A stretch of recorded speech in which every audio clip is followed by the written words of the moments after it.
पायऱ्या चढाव्या लागतात गड पायी यायला. आणि गड किमान चढायला 2 तासाचा कालावधी किल्ल्यावरती लागतो. 2 तास लागतात गड पायथ्यापासून वरती यायला. आणि सर हा जो किल्ला आहे ना 1200 एकर गड आहे. रायगड 1200 एकराचा किल्ला आहे.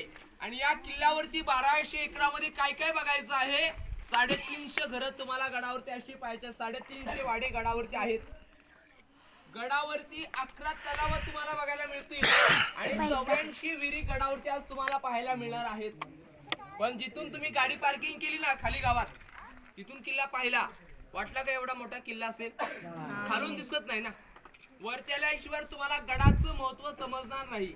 आणि ज्या रायगड रोपेतून तुम्ही सगळेजण आलाय ना, तोच कडा हिरकणीचा बुरुज माहितीये ना. हिरकणी कोण होती? गवळण. चौथीला इतिहासामध्ये तुमच्या पुस्तकामध्ये वाचला असेल, कविता देखील तुम्हाला ऐकवणार आहे पुढे मी. हिरकणी बुरुजाने तुम्ही गडावरती आलाय म्हणजे कल्पना करा, तुम्ही रोपेतून बसून आला, तोच कडा हिरकणी खाली उतरलेली आहे. आणि या रायगडाच्या इतिहासामध्ये तुम्ही मुलांना नाव ऐकलं असेल, रायरीचा किल्ला. हा रायरीचा किल्ला प्रतापगड पाहिला का तुम्ही? प्रतापगडाला तुम्ही जाणार आहात. रायगड नंतर प्रतापगड असेल. प्रतापगडाला जर गेलात ना तर तिथे गाईड घेतला तर तुम्हाला गाईड जावळीचं खोरं. हा किल्ला जावळीच्या खोऱ्यात मोडतो. आणि सर जावळीचं खोरं येतं कुठे? प्रतापगडाच्या पायथ्याला गाव आहे जावळी. हा किल्ला जावळीचे मोरे. चंद्रराव मोऱ्यांकडे हा किल्ला होता. कुणाकडे होता? चंद्रराव मोऱ्यांकडे. आणि मोऱ्यांकडून घ्यायच्या अगोदर आपले राजे होते राजगडला. राजगड पुढे तो पुण्यात. राजगडावरून त्या काळात तुम्ही पत्र पाठवता ना, तसं जुन्या काळात खलिदे पाठवायचे. खलिदा म्हणजे आताचा पत्रा. पत्रेवर केला महाराजांनी मोऱ्यांना. आणि मोरे काय महाराजांना ऐकले नाहीत. ते काय म्हटले महाराजांना, तुम्ही कधी झालात राजे? या जावळी प्रांताचे मराठी राजे आम्हीच आहोत. जर तुम्हाला उद्या लढायला यायचं असेल तर तुम्ही आजच या. म्हणजे राजांना क्रोध आला. क्रोधास्तव 145 मावळ्याने जावळीच्या खोऱ्याला 3 महिन्याचा वेढा मारला. आणि मोऱ्यांचा चुलत भाऊ हनुमंतराव मोरे हा सूर्याजी काकडे यांच्या हस्ते मारला गेला. आणि महाराजांनी किल्ला 15 मे 1656 ला जिंकला. आणि रायगड बांधायला किती वर्ष लागली? 14 वर्ष. गड बांधायला 14 वर्षाचा कालावधी लागला. या 14 वर्षामध्ये 350 घरं बांधली. पण मुलांना तुमच्या मनामध्ये पहिला प्रश्न पडला असेल, गड बांधायला हा दगड आणला कुठून? प्रश्न पडला ना.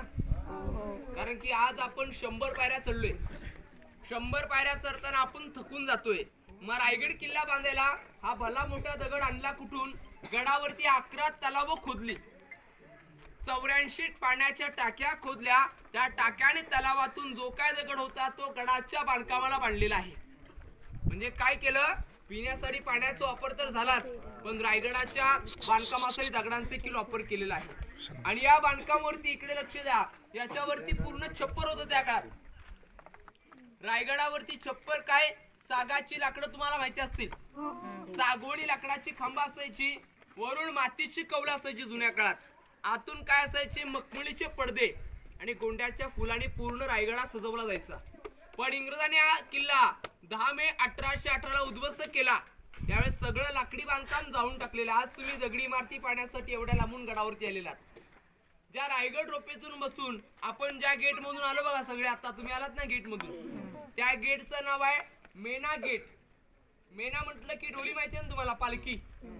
जुन्या काळात त्याला मेना म्हणायची. मेना कुणासाठी असतात? स्त्रियांसाठी.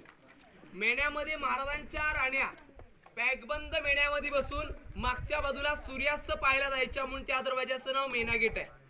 मेना ते पालखी हा जो महाल आहे ना सर, हा एका राणीसाठी एक महाल आहे. म्हणजे एका राणीसाठी एक घर बांधलं होतं. महाराजांनी एकूण राण्या किती होत्या? 8 राण्या होत्या.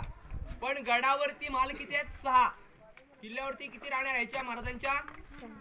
6 राण्या राहायच्या. मग मनामध्ये तुमच्या प्रश्न पडला असेल, 2 राण्या राहायच्या पुढे. तुम्ही पाचड पाहिलं का? पाचडला जिजामातांची समाधी पाहिली ना? पाहिजे. जाताना जाऊन बघून या.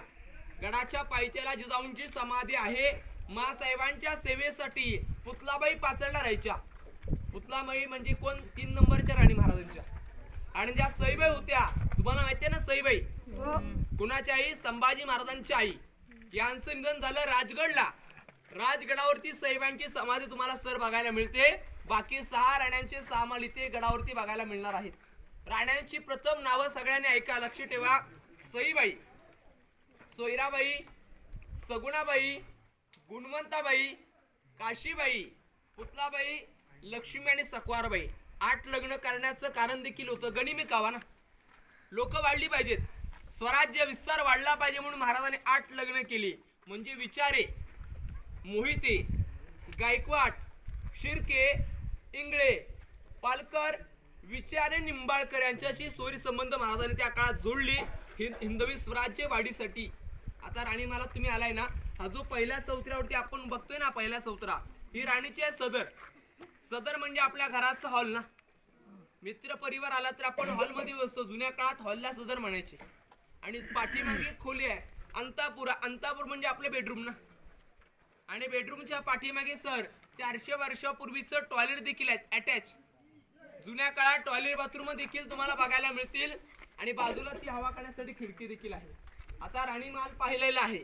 आता आपण महाराजांची धान्य कोठार, मंत्रिमंडळांचे वाडे हे पाहिला. इथून सगळ्यांनी सावकाश जायचं आहे, घाई गडबड करू नका. कारण की तुम्ही किल्ला निवांत 1-2 तासामध्ये तुमचा होतो. मेन सगळं आहे. बाकी तुम्हाला व्यतिरिक्त मेन पॉइंट आहेत ते बघायचे. बाकी किल्ला 1200 एकर आहे. 2 दिवस देखील कमी पडतील. आता आपण धान्य कोठार पाहायला पुढे जाऊया. इथे थांबा, माझ्या पाठवले.